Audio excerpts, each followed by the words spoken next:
nak cari Toyota Harrier, nak condition baik, nak owner lama ada jaga, nak kereta ambil balik, tak payah buat apa, boleh pakai saja.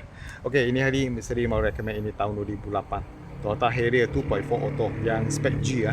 Okey, ini kereta cat banyak tempat masih original lagi lah.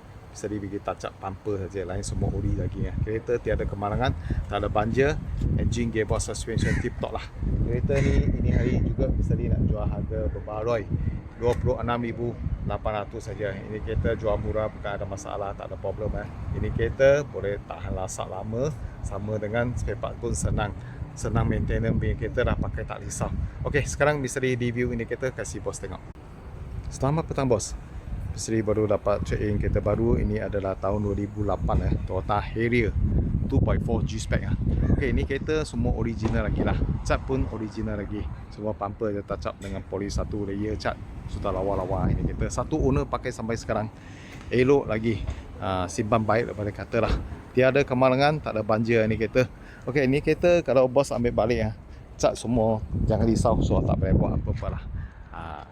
Pun tak ada cara, tak kemik ini kereta.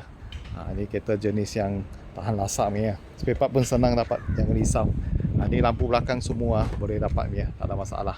Okey, ini hari nak jual harga boleh kata harga perbarui lah. 26,800 saja. Kalau ada bos tengah cari ini model, datang jumpa kereta memang cun-cun elok, cantik. Okey, harga 26,800 saja Harga body lah. Tambah 400 untuk tukar milik dengan inspection. Dalam interior pun semua elok-elok lagi.